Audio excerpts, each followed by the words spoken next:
Ada pertanyaan untuk ahli dan saksi.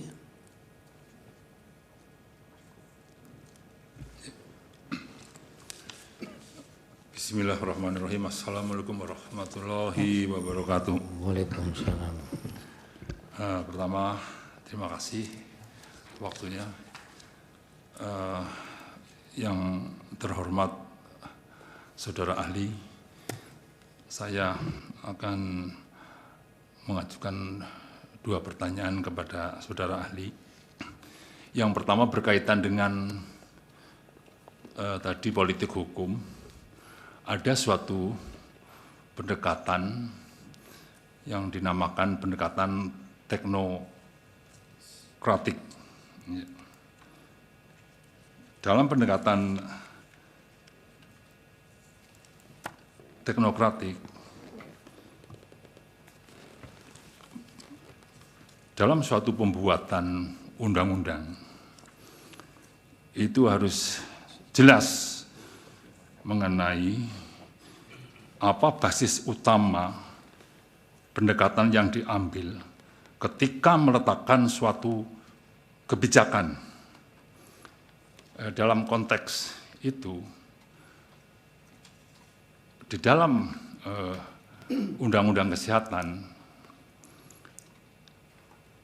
pasal 187 adalah merupakan bagian dari bab 4 tentang fasilitas pelayanan kesehatan. Oleh karenanya itu, dapat kita lihat semacam ada suatu kekacauan kebijakan, yakni dengan menempatkan penyelenggaraan suatu pendidikan profesi spesialis dan subspesialis diletakkan dalam pelayanan kesehatan. Demikian juga dalam... Langsung saja ke pertanyaan apa, Bapak? Oke. Pertanyaannya adalah, adanya basis yang tidak jelas dalam ketentuan pasal yang diuji dari pendekatan teknokratis itu, apakah itu kemudian menggambarkan bahwa secara politik hukum pasal-pasal itu tidak sesuai dengan politik hukum sebagaimana yang disampaikan oleh saudara ahli.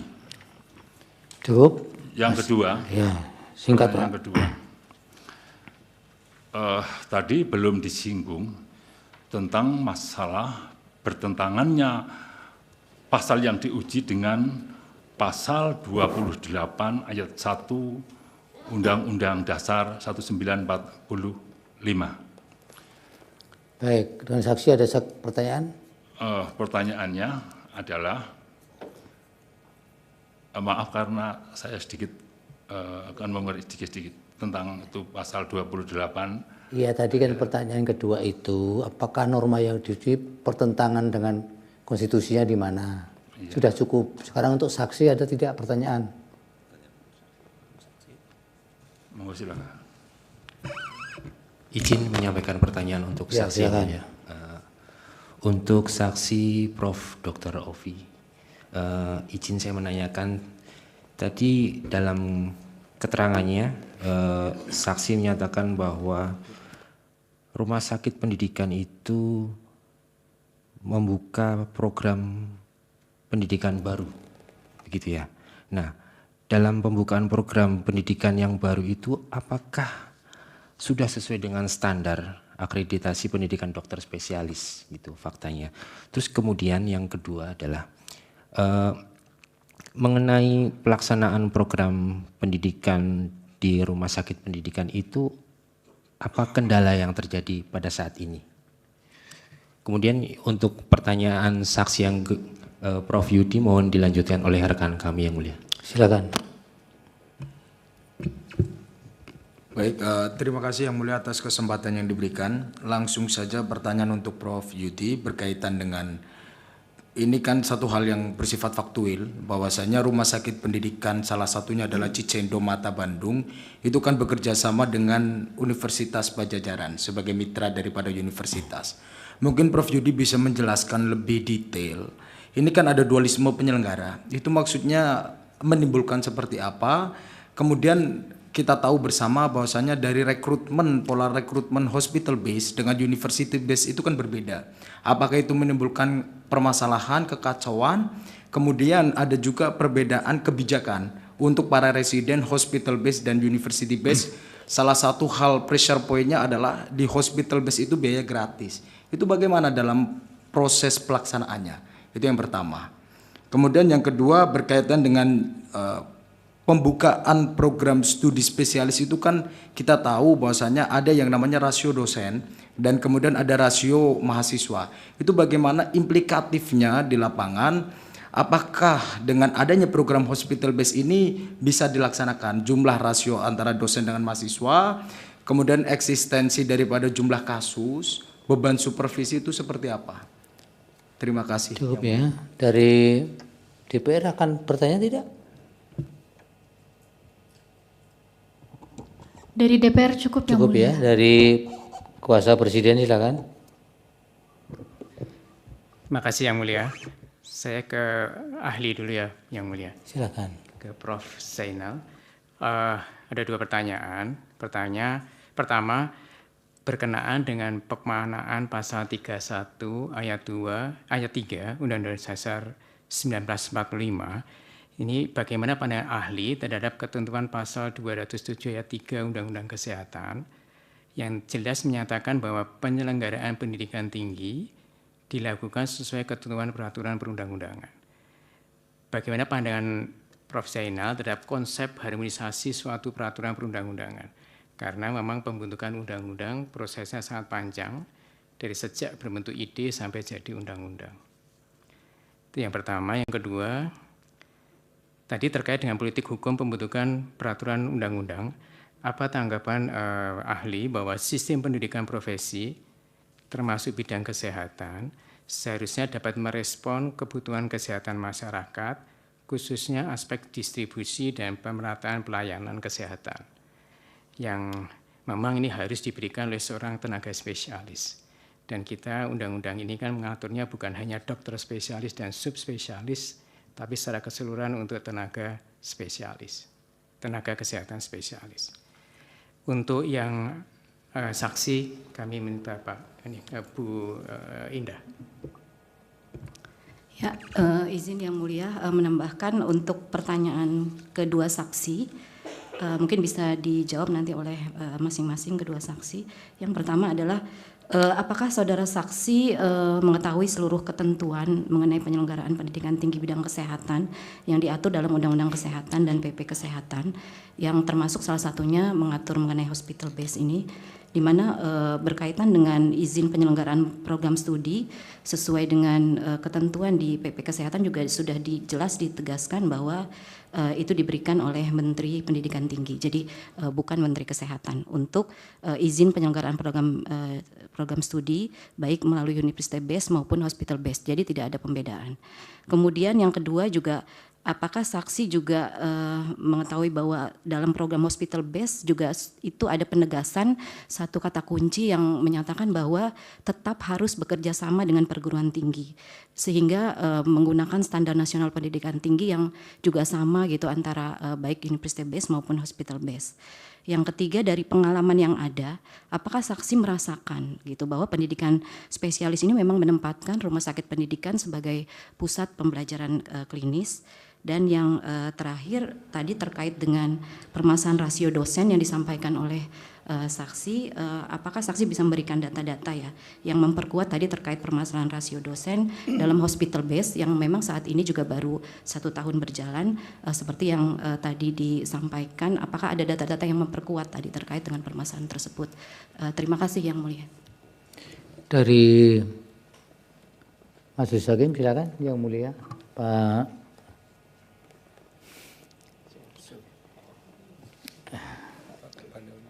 panel dulu, Yang Mulia Pak Arsul. Terima kasih Yang Mulia Pak Ketua. Terima kasih sebelumnya saya ucapkan ke ahli Profesor Dr. Zainal Arifin Mokhtar, sekaligus juga menyampaikan selamat atas pengukuhannya sebagai Guru Besar Fakultas Hukum FH UGM. Oh, belum dikukuh, atas pengangkatannya saya ini kan, karena belum menerima undangan ini pidato pengukuhan. Ya.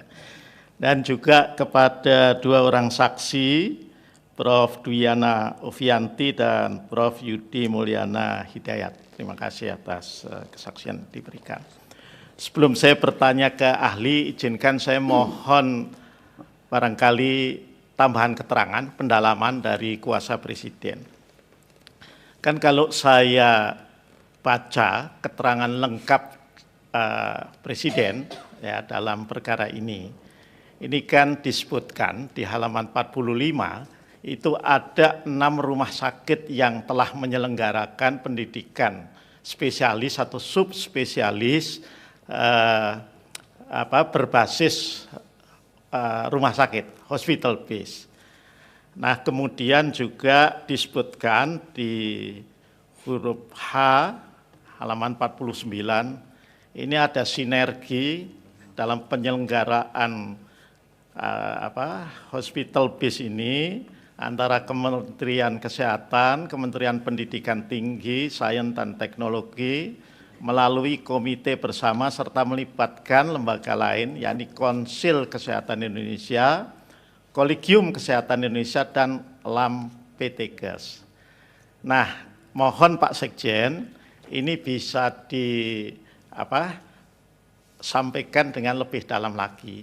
Apa kira-kira ya hasil atau sementara ini progres yang terkait dengan pelaksanaan itu. Sebab kan di keterangan di halaman 45 disebutkan bahwa ini sudah 2 batch, ya, mulai tahun 2024 dan kemudian 2025.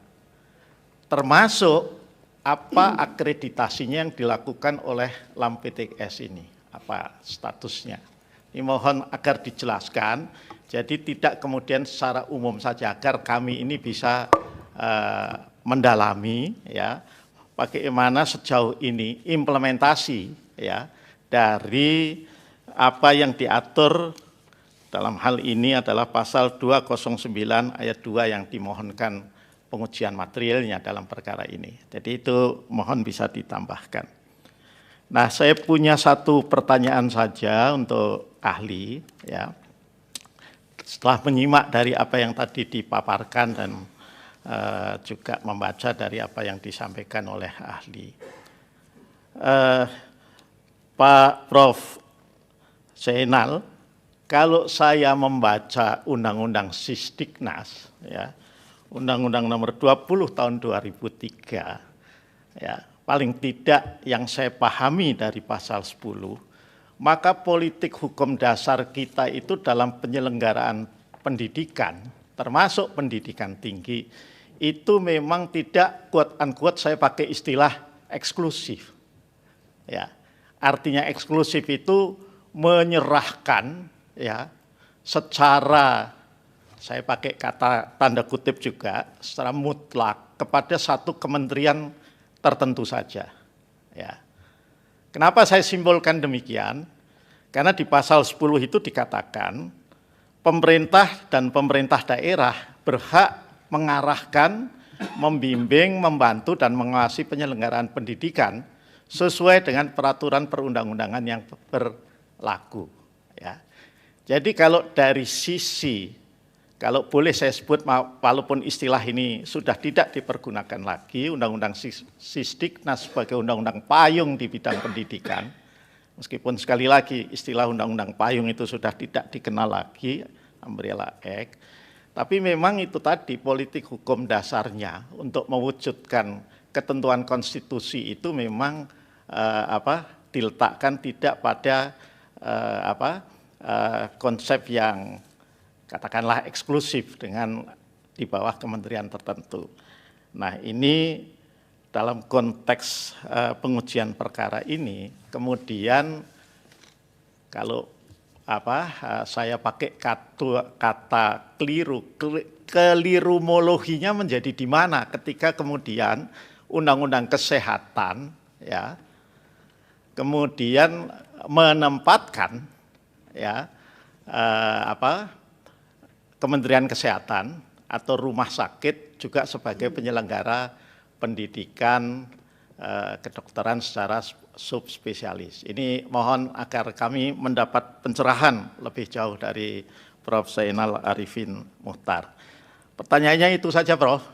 Ya, terima kasih. Saya kembalikan kepada Yang Mulia Pak Ketua.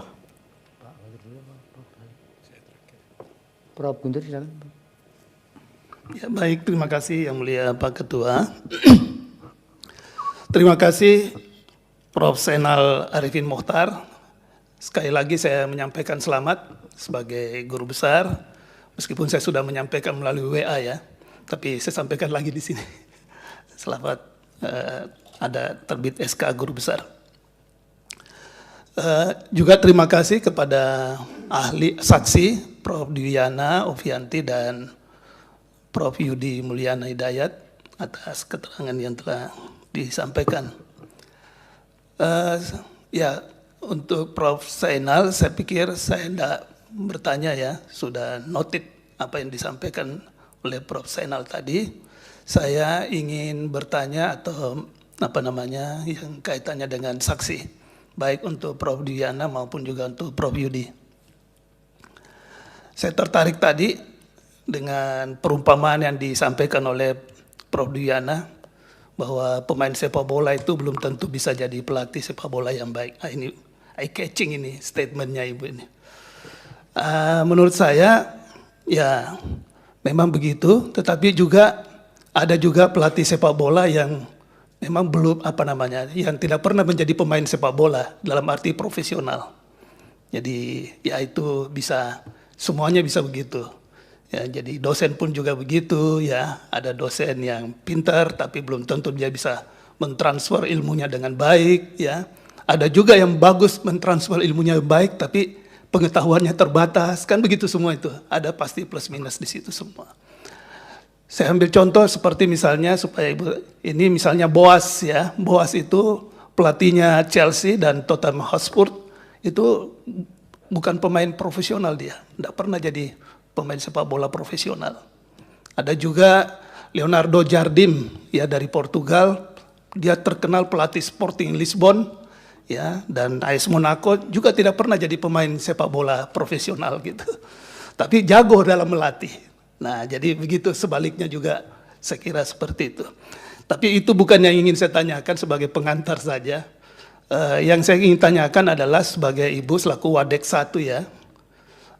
Apakah ada menurut Ibu ya sebagai saksi, apakah ada pengajar di rumah sakit pendidikan? Tadi kan rumah sakit pendidikan sudah ada yang sudah ada yang running gitu ya. Ada beberapa tadi Prof sudah sampaikan ya, Rumah Sakit Harapan Kita dan sebagainya. Nah, menurut pengalaman Ibu, apakah ada pengajar di kaitannya tadi dengan ini pelatih dengan pemain ini? Apakah ada pengajar di rumah sakit pendidikan itu yang menurut Ibu nggak perform gitu sebagai pengajar untuk tingkatan yang spesialis dan subspesialis? Karena ini kan kalau rumah sakit pendidikan ini kan tingkatannya spesialis ya dan subspesialis. Tapi kalau yang S1 itu pasti ada di perguruan tinggi semua. Apakah memang ada yang nggak perform gitu? Ya, nah ini menurut penglihatan Ibu ya sebagai Wadek 1. Kemudian yang kedua, ini juga sama ya dengan Prof Yudi, saya samakan saja. Nanti diberikan tanggapan respon kalau memungkinkan, tapi kalau tidak bisa dengan tambahan keterangan tertulis juga bisa. Kemudian yang kedua, sepengetahuan Ibu apakah sudah ada alumninya ini dari tadi yang RSP tadi ya, Rumah Sakit Pendidikan yang Ibu ketahui, kita mau tahu ya kalau misalnya itu sudah ada alumninya, kita bisa lihat, oh ini dokter ini loh yang menjadi contoh yang bisa kita lihat apakah memang dia perform juga selaku dokter, memang dia qualified gitu kan. Karena memang kita harapkan ya dengan misalnya adanya perubahan ini, perubahan paradigma misalnya dari university based ke hospital based, ya tentu yang diharapkan adalah mutu kan, pasti mutu. Pasti yang diharapkan adalah mutunya pasti lebih bagus gitu. Karena itu tujuan akhirnya adalah untuk kepentingan pasien dan masyarakat, kan begitu. Nah, oleh karena itu kita melihat apakah memang itu mutunya lebih bagus. Kemudian yang ketiga, apa saja yang Ibu lihat yang menjadi handicap, ya, menjadi tantangan, halangan apa semua bagi mahasiswa spesialis dan subspesialis, ya, yang dihadapi oleh mahasiswa yang ya program spesialis dan subspesialis ini. Apa handicapnya menurut mereka ketika dia pendidikannya di RSP ini, Rumah Sakit Pendidikan ini?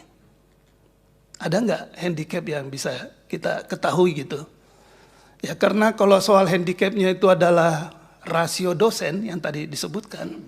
Kalau rasio dosen kan itu kalau di perguruan tinggi sekarang ini bukan jadi masalah lagi. Karena apa? Dosen sekarang ini ya ada dosen yang jadi dosen, tapi kalau misalnya itu kurang dosen yang itu pasti kan direkrut dosen-dosen profesional, orang praktisi-praktisi. Kan begitu. Ya sama halnya ketika di university base pasti merekrut yang praktisi. Tapi ketika di hospital base pasti merekrut dosen dari perguruan tinggi, kan begitu. Nah, jadi kalau menurut saya memandangnya ini bukan karena sama saja sih. Mau di university base pasti nanti merekrut juga dari praktisi profesional, ya. Kalau dia adalah university base pasti dia merekrut dari dosen kampus gitu kan. Nah, jadi itu untuk kalau soal itu saya anggap itu vice versa saja, hanya bukan menjadi soal yang utama. Tapi kalau itu juga menjadi ini nanti diberikan penjelasan. Kemudian selama ini yang Ibu ketahui karena Ibu sudah bersentuhan dengan rumah sakit pendidikan, apakah ada pelanggaran ketentuan akademik yang Ibu lihat ya ketika rumah sakit pendidikan ini menyelenggarakan pendidikannya yang berbasis yang spesialis dan subspesialis ini. Apakah ada supaya kita bisa ketahui. Dan yang terakhir ya tadi Ibu juga menyampaikan bahwa peraturan tidak sempurna. Kan gitu, undang-undang yang tidak sempurna bahkan ini perlu disempurnakan. Ya, Ibu sudah bersentuhan dengan RSP ini, apa nih? Ada kira-kira yang menurut Ibu ya hal-hal yang perlu disempurnakan. Kami perlu ketahui supaya itu menjadi catatan bagi kami semua untuk dalam hal menilai perkara ini. Mungkin itu Bu ya, bisa mungkin. Dan juga Prof. Yudi Mulyana Hidayat mungkin juga bisa diberikan juga respon kalau itu berkaitan dengan Prof. tadi sampaikan. Mungkin itu yang mulia dari saya kembalikan ke yang mulia Pak Ketua. Terima kasih Prof. Dilanjut Prof. Beni silakan yang mulia. Baik, terima kasih kepada ahli dan saksi. Saya ke Pak Sekjen, setelah mendengar apa yang disampaikan oleh saksi tadi, saya kok agak jadi agak ada kerasa miris begitu Pak Sekjen ya. Karena apa? Karena ini kan menyangkut soal nyawa ujungnya begitu. Karena apa? Karena ada dikotomi yang kemudian muncul antara hospital base dan university base itu sebetulnya kalau dibaca di dalam pasal 187 di dalam ayat 4 itu kan sebetulnya menyatakan rumah sakit pendidikan dapat menyelenggarakan program tersebut dengan tetap bekerja sama. Itu sebetulnya desainnya seperti apa itu? Nanti tolong saksi juga menyampaikan sepengetahuan saksi ini sebenarnya kerjasama yang dimaksud itu pengejawantannya seperti apa, ya. Jadi ini mohon nanti bisa dijelaskan Pak Sekjen. Sebetulnya yang dimaksud kerjasama itu kerjasama seperti apa? Pada akhirnya yang muncul adalah dikotomi di lapangan. Kemudian yang kedua, ini kan tadi dari saksi memberikan solusi. Ini bisa sebetulnya dengan model akselerasi prodi sampai kemudian ke daerah-daerah sehingga banyaklah kemudian yang mendaftar ke program spesialis. Ini model seperti ini apakah pernah kemudian dilakukan dan kendalanya di mana Pak Sekjen? Yang selama ini ya, termasuk dari saksi, sepengetahuan saksi kendalanya di mana? Ini bisa muncul kondisi seperti ini. Kemudian yang berikutnya, ini kan saya baca di resume keterangan dari pemerintah, itu sebetulnya ada rencana ke depan, sekarang kan 109 ya Pak Sekjen ya, yang sudah berjalan. Sebetulnya sudah berjalan selama ini, apakah sudah disesuaikan dengan ketentuan pasal 187 ayat 5, bahwa itu sebetulnya harus memenuhi syarat, standar, termasuk akreditasinya. Itu akreditasinya apakah sudah jalan itu Pak? Kok kemudian bisa diselenggarakan itu? Kenapa? Karena pertanyaan ini muncul karena di dalam resume itu menyatakan akan dibentuk 550 rencananya untuk rumah sakit pendidikan berikutnya dalam rangka kebutuhan 6.000 tenaga spesialis itu. Nah, ini bagaimana kemudian penterjemahan dari norma pasal 187 ayat 5 mengenai persyaratan termasuk akreditasinya itu ya. Jadi saya mohon itu bisa dituntaskan soal-soal seperti ini supaya kita bisa clear sebetulnya kebutuhan itu munculnya dan kemudian untuk bisa dipenuhi itu kendala-kendala apa saja yang timbul, yang tadi disebutkan ada dikotomi itu mudah-mudahan tidak terus-menerus terjadi. Itu saya berharap bisa dituntaskan penjelasannya. Untuk ahli saya tidak ada pertanyaan, nanti saya tanyakan di sana saja. Demikian, terima kasih. Yang mulia Pak Ridwan dulu. Terima kasih yang mulia Pak Ketua. Terima kasih juga yang mulia dan yang terhormat Prof. Zainal Arifin Mohtar atas guru besarnya juga selamat. Dan juga terima kasih atas keterangan ahlinya Prof. Dan juga yang hadir juga sudah memberikan keterangan Profesor Dr. Dwiana Oktavianti, ini sahabat keluarga. Kebetulan ini saya hadir ketika pengukuhan guru besar beliau di Universitas Indonesia beberapa tahun yang lalu. Begitupun suami beliau, teman main, teman kecil, teman sekolah, juga hadir juga saya di pengukuhan beliau beberapa puluh tahun yang lalu. Terima kasih juga kepada Bapak Profesor Dr. Yudi Mulyono, Dekan Fakultas Hukum Universitas Padjadjaran. Ada beberapa sedikit saja saya ingin yang sudah saya ingin tanyakan ya dari kedua saksi ini berdasarkan pengalaman yang sudah dilalui. Apa tadi sudah dijelaskan juga ada beberapa hal yang sudah ditindaklanjuti di Universitas Padjadjaran dengan beberapa rumah sakit dan juga di Universitas Indonesia oleh Prof. Dwiana.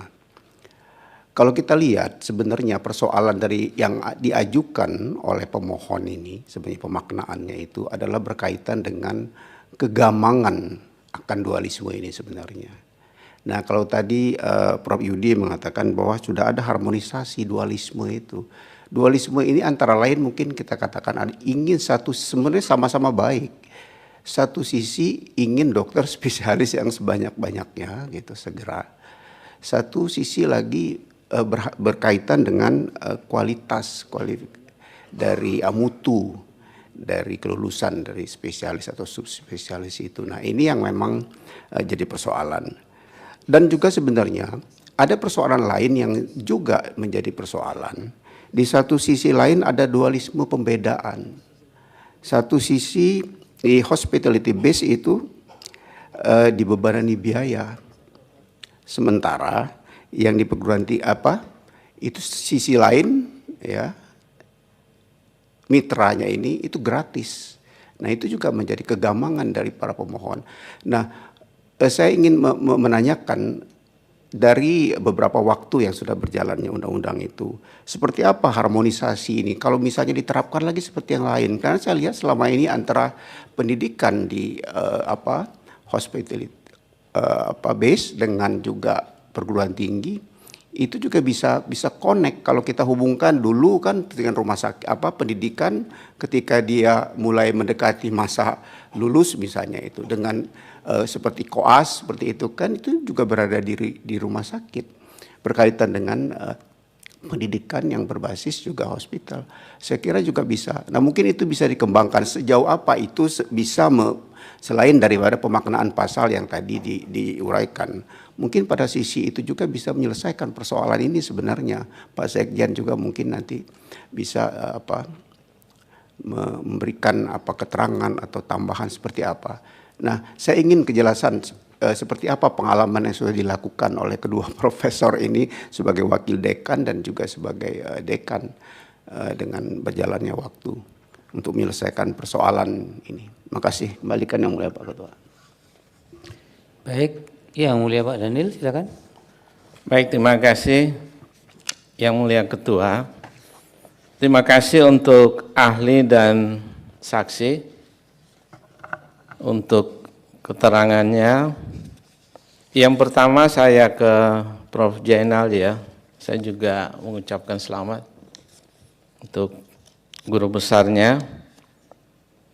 Nah, tadi yang keterangan disampaikan Prof. Jainal ini dan juga dalam catatan saya bahwa Prof. Jainal berharap bahwa posisi Mahkamah Konstitusi juga bisa mengawal politik hukum pembentukan undang-undang.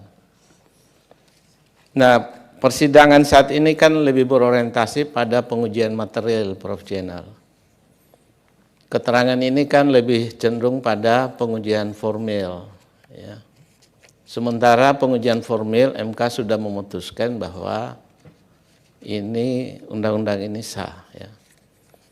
Nah, mungkin dari aspek politik hukum undang-undang, Prof. Jainal bisa memberikan perspektif pada minimal pada saya, apakah politik hukum itu kita bisa lihat per substansi ataukah politik hukum secara keseluruhan? Karena saya lihat gini, materi yang diangkat ini misalnya ada dikotomis antara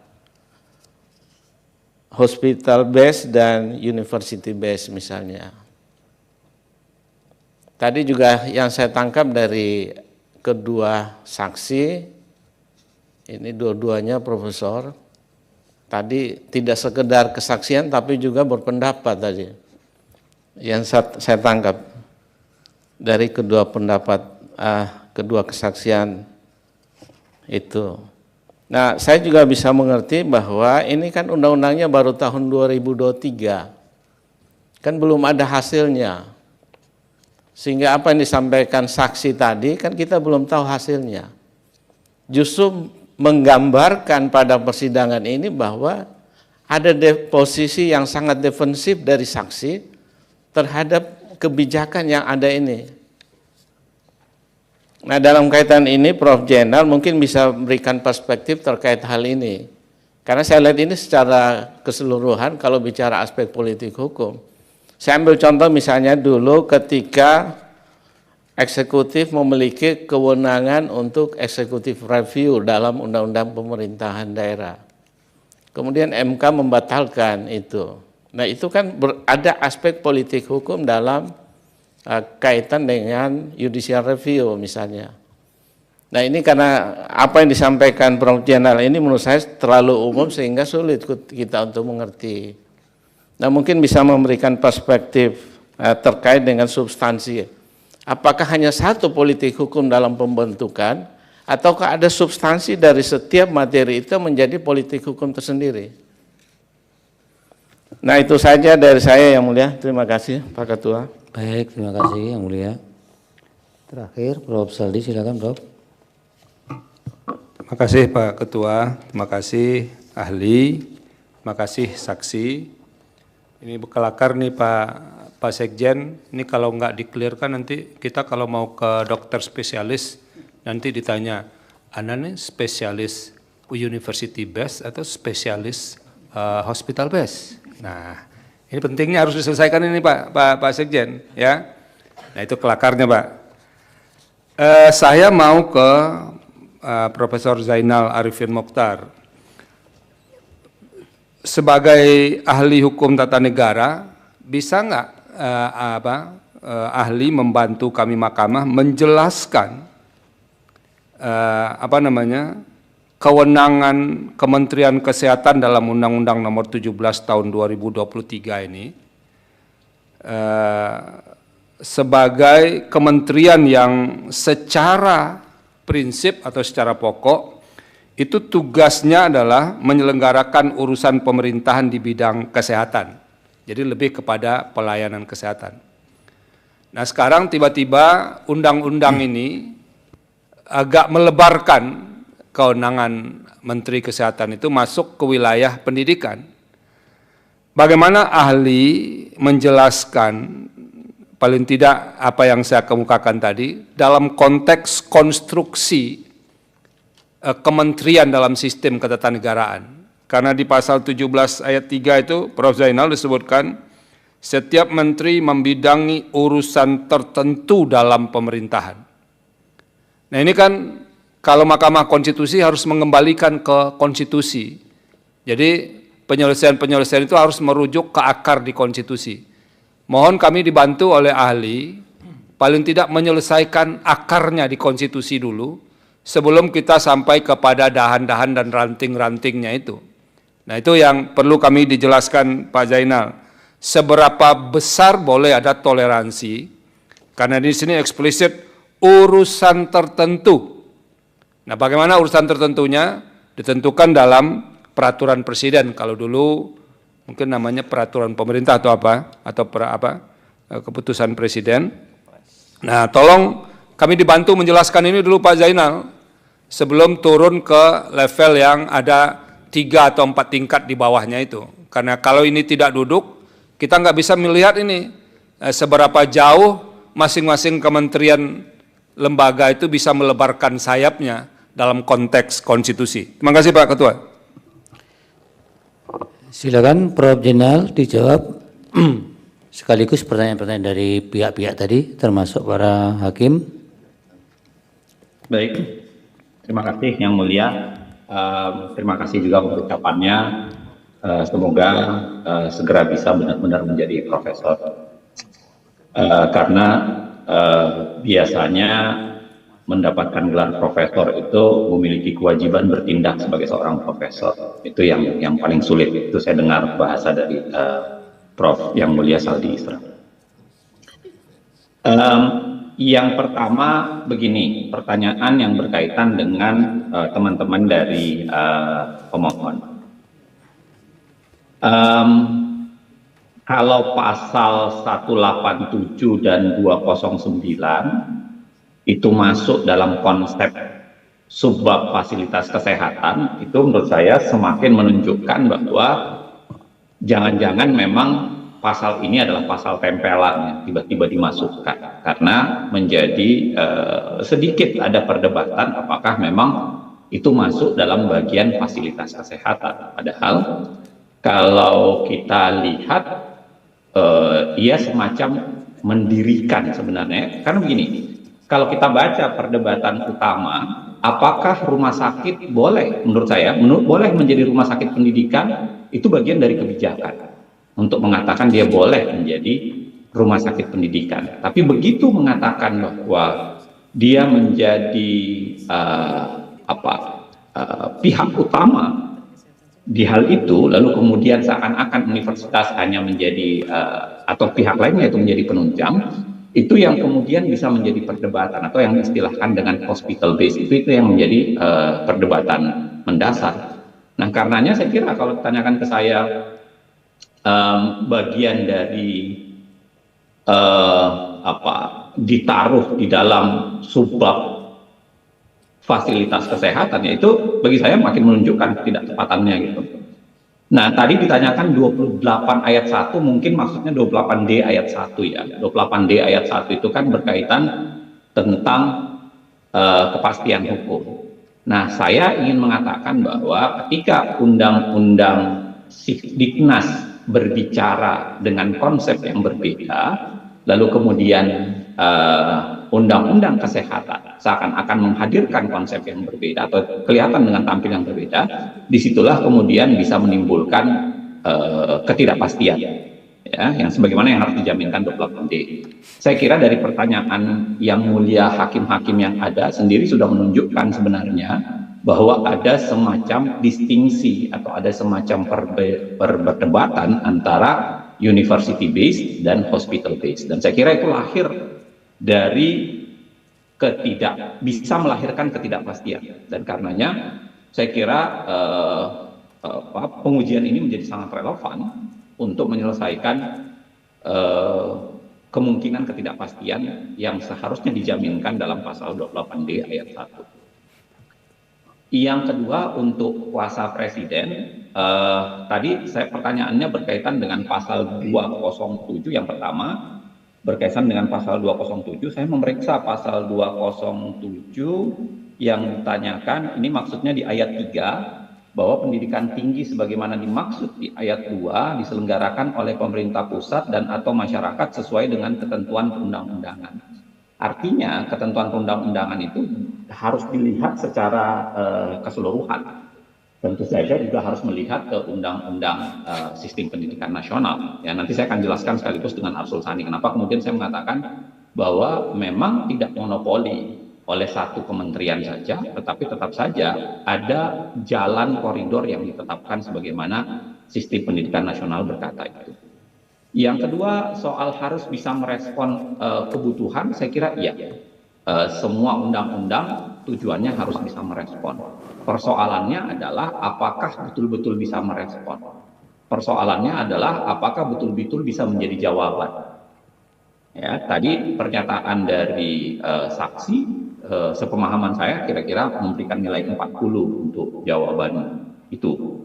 Karena jawaban itu tidak merespon kebutuhan, karena sebenarnya ada jawaban yang lebih pas secara sistem dan konsep yang bisa dilakukan.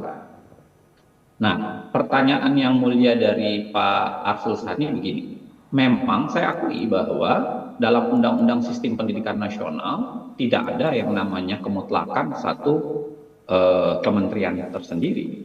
Kalau kita lihat ya, sebenarnya ada banyak sekali jenis sekolah, sepemahaman saya nih, yang tidak berada di bawah Kemenristek atau Kemendikti. Ya, banyak sekali. Misalnya Kementerian Keuangan itu berkaitan dengan STAN.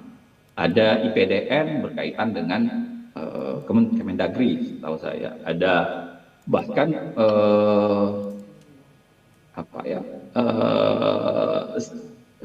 intelijen itu punya sekolah tinggi, intelijen negara gitu. Lalu kemudian ada banyak kementerian punya. Tetapi menariknya kalau kita perhatikan semuanya, bentuknya itu adalah bentuk formal yang memang dibahasakan di dalam Undang-Undang Sisdiknas. Karena kalau kita lihat kembali ya, pasal 14 misalnya di Undang-Undang Sisdiknas itu mengatakan bahwa kalau dilihat ya, dikatakan berdasarkan penjelasan dalam Undang-Undang Sisdiknas dikatakan pendidikan tinggi merupakan jenjang pendidikan setelah pendidikan menengah mencakup bla bla bla diselenggarakan oleh perguruan tinggi yang dapat membentuk akademi, politeknik, sekolah tinggi, institut atau universitas. Jadi misalnya begini ya, kalau dikatakan jangan jangan monopoli satu kementerian, saya kira silahkan kalau ke Kementerian Kesehatan mau membentuk sekolah, tapi bentuklah secara formal dalam konsep sekolah formal dalam bentuk ya itu tadi akademi, politeknik, sekolah tinggi, institut, bukan dalam bentuk rumah sakit. Karena kalau kita periksa rumah sakit itu dalam penalaran pemahaman saya, konsep utamanya adalah pelayanan, bukan konsep utama pendidikan. Dan itu bisa merancukan konsep pendidikan yang sebenarnya pendidikan ya format pelayanannya itu tidak setinggi institusi pelayanan. Ya, dan institusi pendidikan sebabnya dibedakan antara institusi pendidikan dengan institusi pelayanan. Walaupun ya institusi pendidikan juga memberikan pelayanan, tapi dalam konsep institusi pendidikan ada hal yang lebih mendasar. Makanya kalau ditanyakan lagi yang mulia Sulsani, apakah silahkan dibentuk, tapi bentuklah secara formal. Kalau memang Kementerian Kesehatan mau, buatlah sekolah untuk itu, buatlah sekolah tinggi, buatlah politeknik, lalu diresmikan saja sebagai sebuah sekolah yang memang khusus untuk itu. Walaupun tentu akan ada perdebatan dari mana dosennya dan lain sebagainya, yang tadi sebagaimana sudah disampaikan oleh saksi. Yang kedua, pertanyaan yang mulia Pak Daniel. Kalau saya menolak istilah politik hukum itu bersifat formel. Karena kalau kita lihat spektrum politik hukum, itu jelas. Satu yang saya maknai, politik hukum itu adalah salah satu makna penyesuaiannya dengan makna Undang-Undang Dasar. Ya, jadi kerja-kerja orang membentuk harus menyesuaikan Undang-Undang Dasar, termasuk kerja-kerja untuk mengawalnya. Ya, kalau baca bukunya Mahfud misalnya, dia melihat politik hukum itu di pembentukan, makanya dia mengatakan harus ada cetak biru yang benar, bahkan sampai diimplementasi. Apa maksud implementasi kalau dalam konsepnya Pak Mahfud? Ya, sebuah pasal itu harus bisa terlaksana dengan baik. Jadi bunyi, ya, konsepnya, peraturannya, susunannya itu harus bisa menjaminkan dia bisa terimplementasi. Dan itu sebabnya saya mengatakan politik hukum itu sangat mungkin berkaitan dengan 1-2 pasal. Nah, contohnya yang ini. Pertanyaan mendasarnya adalah kalau dikasihin sebagai penyelenggara utama kepada rumah sakit, ya, sehingga istilahnya hospital based, apakah itu mungkin terimplementasi? Ya, mengingat bahwa kita bisa lihat di peraturan perundang-undangannya akan bertentangan, ya, potensi kuat bertentangan dengan berbagai peraturan perundang-undangan. Plus pada saat yang sama, implementasinya ternyata tidak sesederhana seperti tadi yang disampaikan oleh para saksi. Jadi yang dimaksud politik hukum, kalau seperti dalam yang saya sampaikan tadi, sebenarnya spektrumnya luas untuk melihat politik hukum itu. Mulai dari bagaimana proses terbentuknya, membangun cetak birunya, mengawalnya, sampai kemudian meyakinkan, memastikan bahwa implementasi pasal itu memang harus dapat terlaksana, harus dapat dilakukan. Selanjutnya, yang mulia Profesor Saldi Isra. Sepemahaman saya ya, kalau melihat dari sebuah kementerian, kalau secara umum ini yang mulia, saya tentu tidak bisa, saya harus membaca dulu kembali SOTK masing-masing kementerian. Tapi kalau saya bayangkan ya, kalau kita lihat satu menteri itu adalah mengerjakan hal teknis yang ingin dilakukan oleh presiden. Itu sebabnya dia konteksnya adalah pembantu. Nah, kementerian, kalau kita baca dalam Undang-Undang Kementerian Negara, atau misalnya saya ingat dalam beberapa SOTK, ya, kementerian di tempat lain, itu biasanya begini. Satu, tugasnya adalah perumusan kebijakan secara nasional. Yang kedua, biasanya penyelenggaraan pelayanan. Ya. Yang ketiga, biasanya pembinaan dan pengawasan. Yang keempat, itu biasanya mengatur soal sumber daya. Yang kelima, itu biasanya melakukan pengawasan dan pembinaan. Yang keenam, itu biasanya berkaitan dengan penyelenggaraan, penelitian dan pengembangan. Makanya hampir di semua kementerian ada litbangnya. Dan yang terakhir, itu biasanya berkaitan dengan administrasi pemerintahan. Jadi kalau saya baca, seingat saya membaca beberapa SOTK kementerian, itu rata-rata 7 itu yang menjadi corak utama dari kementerian. Nah, makanya menjadi menarik kalau tiba-tiba mulai dari konsep perumusan penetapan kebijakan, lalu kemudian pelayanan, dan 7 hal yang saya sampaikan tadi, tiba-tiba ada fungsi tersendiri untuk menetapkan rumah sakit yang berada di bawah Kementerian Kesehatan itu menjadi penyelenggara utama pendidikan. Tentu perdebatannya akan ada di situ, yang mulia. Apalagi karena saya bilang tadi, kalau dikaitkan dengan sistem pendidikan nasional, itu bisa menjadi rancu.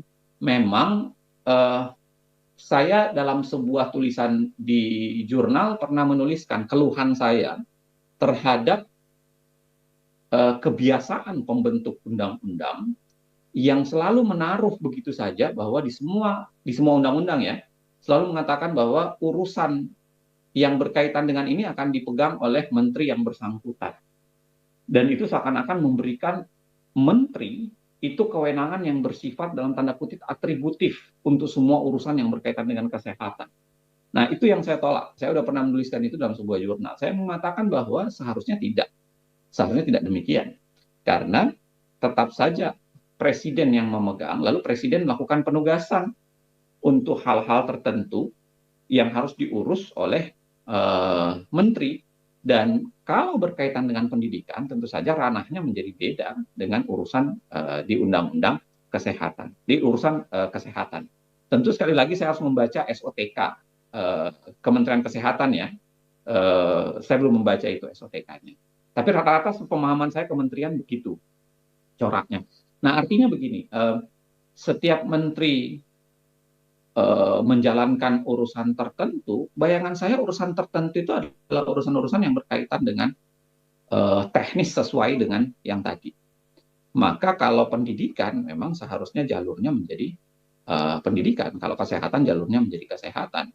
Jangan kemudian dirancukan. Kalaupun harus dikatakan ada peran Kementerian Kesehatan ingin bergerak di wilayah itu, maka menurut saya koordinasinya harus jalan dengan Kementerian Pendidikan, plus pada saat yang sama dibentuk dalam bentuk formal sebagaimana yang dimaksudkan di Undang-Undang Siktiknas. Ya silahkan saja kalau misalnya seperti Undang-Undang Kementerian Kesehatan mau membentuk sekolah tingginya sendiri, ya, dia mau membentuk sekolah atau universitasnya sendiri, tentu saja dengan koordinasi secara langsung dengan model sistem pendidikan nasional. Saya kira itu yang mulia, mudah-mudahan semua pertanyaan tercover dari pernyataan saya atau jawaban saya yang baru saja saya sampaikan. Baik, Prof. Makasih, Prof. Silakan, Prof. Viana. Baik, terima kasih Yang Mulia atas kesempatannya. Perkenankan saya menjawab pertanyaan yang pertama dulu. Apakah pada saat pengalaman kami pembukaan prodi RSPPU yang kami dampingi ini, pertanyaan dari pemohon, apakah sesuai dengan standar? Maka kami menjawab bahwa sesuai pasal 33 ayat 3 Undang-Undang Pendidikan, prodi yang 3 ini waktu diajukan untuk kami dampingi belum memenuhi syarat minimum akreditasi, berarti belum memenuhi standar. Padahal sudah akan menerima mahasiswa.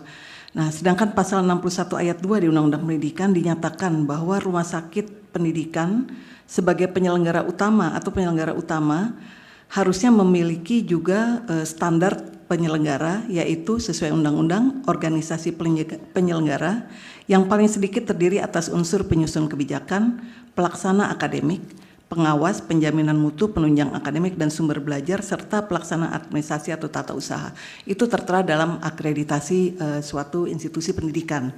Nah, ini yang kami lihat tadi seperti dinyatakan oleh salah satu, mohon maaf Bapak Hakim yang mulia, ini bisnis rumah sakit bukan itu. Jadi saya sangat memahami kesulitan para direktur rumah sakit untuk bisa menyelenggarakan suatu organisasi penyelenggara pendidikan yang bahkan kalau untuk suatu universitas membuka prodi baru, apalagi prodi spesialis, itu standarnya sangat ketat, sangat tinggi. Bahwa universitas dengan fakultas yang bersangkutan harus akreditasi yang terbaik atau unggul, baru boleh membuka program studi spesialis. Demikianlah yang sudah dilakukan oleh Kemendikti untuk menjaga kualitas pendidikan spesialis. Nah, ini bagaimana mungkin ini diserahkan pada suatu rumah sakit yang bahkan tidak pernah punya pengalaman untuk mengorganisir suatu pembukaan prodi. Tadi seperti saya katakan betul bahwa mungkin saja ada orang-orang pandai yang bisa menjadi dosen, tapi saat ini negara kita sudah sangat baik lewat Kemendikti menstandarkan bahwa seorang dosen itu harus mempunyai sertifikasi dosen, Serdos. tidak sembarangan dosen bisa jeruk ngajar jeruk tuh di kita enggak. Apalagi sekedar berguru atau zaman purba dulu pendidikan spesialis itu magang. Sehingga bisa kejadiannya kayak Kung Fu Panda. Kalau mohon maaf, saya suka nonton film. Kalau kebetulan suhunya itu jahat, dia jadi jahat. Kalau suhunya itu baik, dia jadi baik. Dan itu nggak boleh terjadi di pendidikan yang sangat membahayakan nantinya kesehatan atau keselamatan pasien. Sehingga standarnya sangat tinggi. Suatu penyelenggara pendidikan akreditasinya dulu harus tertinggi, baru boleh membuka prodi spesialis. Sedangkan RSPPU diletakkanlah pembukaan prodi pada satu rumah sakit yang bahkan beberapa rumah sakit ini belum pernah mengorganisir penyelenggaraan pendidikan, itu 2 dari 3 yang diserahkan pada kami, belum pernah mengorganisir, belum pernah punya sistem sesuai persyaratan dikti, dan diminta untuk membuka prodi. Jelas ini sangat sulit dan sangat membahayakan. Nah, bagaimana dengan standar satuan biaya? Kalau saja, saya tidak tahu apa yang salah dengan undang-undang ini, sehingga dikotomi itu muncul, karena satu kementerian bisa menyatakan akan membuka 500 program studi. Padahal kan kita sudah sepakat bahwa pembukaan program studi itu sebaiknya keluar dari satu pintu, yaitu dari Kementerian Pendidikan. Sedangkan dikatakan lagi bahwa ada prodi yang satu bebas biaya, yang satunya lagi berbayar, bahkan mahal. Saya sebetulnya kasihan dengan Kemendikti, karena Kemendikti sudah punya aturan, dan universitas itu bukan sembarangan mengatur biaya, karena wakil dekan 2 saya itu yang mengatur, bahwa untuk menentukan biaya pendidikan itu ada aturannya dari pemerintah, dari Kemendikti. Kalau dikatakan mahal, sebetulnya yang di-scold itu adalah Kemendikti. Kenapa mereka menetapkan biaya pendidikan itu mahal, bukan universitas? Tidak tahu saya kalau universitas swasta, tapi kalau perguruan tinggi negeri, ada di Undang-Undang Pendidikan bahwa pembiayaan itu dibuat dahulu namanya penetapan standar operasional atau penetapan biaya, dan kemudian inilah yang dihitung berapa yang harus ditanggung oleh mahasiswa. Kami tidak bisa sembarangan di fakultas untuk menarik biaya pada mahasiswa, itu harus sesuai dengan aturan. Bagaimana mungkin ada suatu prodi lain yang bisa menyatakan bebas biaya tanpa pernah menyatakan bagaimana menyusunnya, kan kita juga bingung. Nah, ini dikotominya, sehingga seolah-olah bahasa saya kami dibully oleh masyarakat bahwa sebagai pelaksana universitas itu mengambil uang dari mahasiswa. Sedangkan kalau itu prodi yang dibuka oleh rumah sakit itu bisa bebas biaya. Saya rasa dikotomi ini yang membuat masalah para yang mulia. Kenapa itu jadi, kalau dikatakan tadi apakah jadi ada kendala? Jadi ada kendala. Kami sekarang diminta oleh Kementerian Pendidikan Tinggi, universitas-universitas untuk membuka program studi. Dan kemudian ada rumah-rumah sakit yang tidak mau bersama-sama bekerja untuk membuka program studi karena mau buka program studi saja sendiri deh, karena ada opsi untuk membuka program studi berbasis rumah sakit. Padahal untuk itu dia harus minta bantuan juga pada universitas. Nah, ini kan membingungkan. Nah, ini yang menurut saya harusnya bisa diselesaikan. Ini sama-sama pemerintah. Kami yang di lapangan ini adalah pelaksana. Tentunya kita mengikuti aturan-aturan yang ada. Apakah yang salah itu adalah kata-kata dalam undang-undangnya yang jelas-jelas menyebutkan, sebetulnya kalau pemahaman saya yang awam, bahwa kementerian di Undang-Undang Kesehatan, mungkin Kementerian Kesehatan tentunya yang dimaksud, adalah berhak menetapkan rumah sakit pendidikan, tapi bukan membuka prodi. Padahal banyak sekali kita lihat bahwa ada kementerian yang akan membuka 500 program studi. Ini kan harusnya keluarnya dari Kementerian Pendidikan. Nah, kemudian kementerian ini pun kalau mau membuka prodi, dia hanya memberikan rekomendasi bahwa rumah sakitnya bisa untuk dibuka program studi.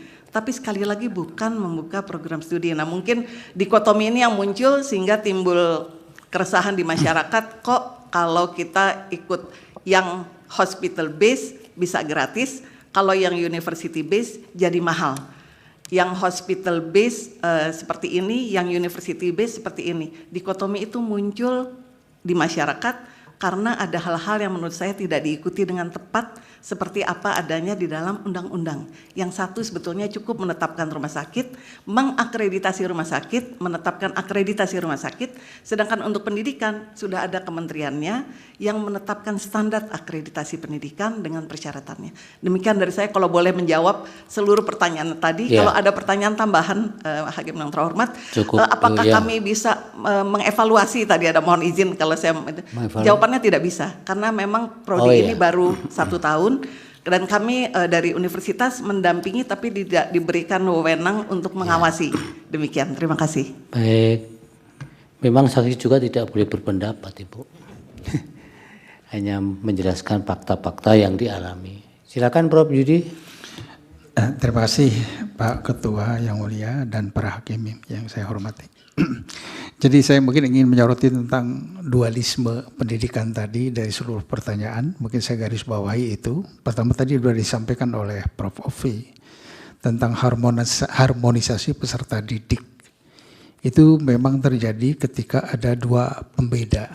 Tadi satu yang bayar dan UKT, yang satu lagi yang tidak bayar. Sebetulnya bayar juga, tapi dari LPDP. Problemnya adalah apakah LPDP haknya hospital base saja? Karena putra putri daerah itu ada di di hospital base, ada di university base. Itu juga harus kita sikapi bersama. Yang satu diberikan untuk insentif selama pendidikan, yang satu tidak. Pembeda inilah yang akan terjadi dikotomi nanti selama proses, kira-kira gitu Pak Hakim yang mulia. Sehingga suatu saat nanti kalau sudah lulus jangan disalahkan para peserta didik university base tidak mau ke daerah karena selama sekolah biaya sendiri dan lain sebagainya. Jadi jangan disalahkan itu karena ada pembeda dari awal pendidikan, itu yang mohon dipikirkan dengan baik. Kemudian harmonisasi staf dari hospital base dan university base, staf pendidik Bu Eni yang saya hormati. Yang jelas bahwa kalau staf pendidik hospital base akan fokus pada anak didiknya yang hospital base. Supaya dia nanti kalau ujian lulus dan lain sebagainya. Yang university base pun seperti itu walaupun di dalam kerjasama ada istilahnya kolaborasi itu. Tapi jelas di dalam focusingnya tentu akan berbeda. Kemudian tentang kuota. Jelas kalau rumah sakit pendidikan utama ditetapkan tapi di situ sudah ada university base, kuota tidak akan nambah. Karena rasio dosen secara keseluruhan tetap akan kurang Pak, susah.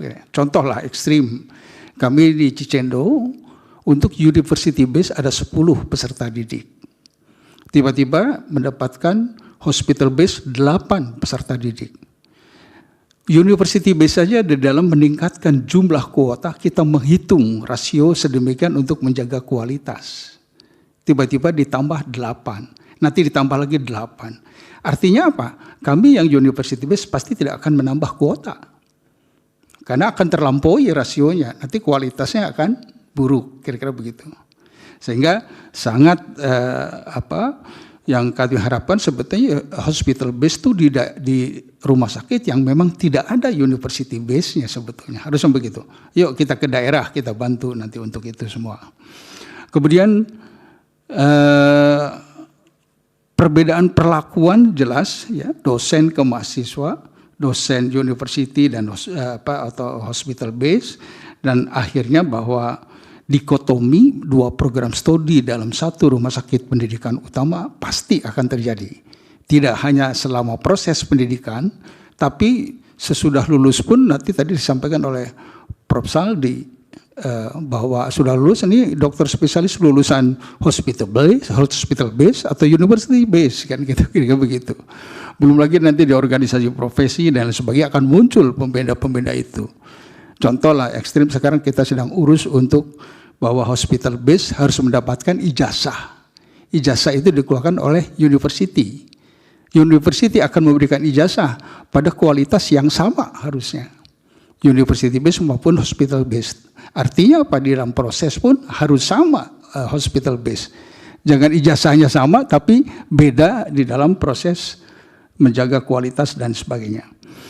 Satu lagi yang ingin saya soroti, Pak Hakim yang mulia, bahwa tentang, mungkin saya nyolong sedikit pertanyaan dari Bu yang mulia Bu Hakim ini, tentang akselerasi prodi. Oleh karena itu kami sepakat, karena produksi atau jumlah dokter spesialis itu kurang, di sisi lain kita ingin menjaring putra-putri daerah yang mau bekerja di daerah yang terpencil, terluar, terdalam. Yuk kita bangun prodi spesialis itu ada di luar Jawa.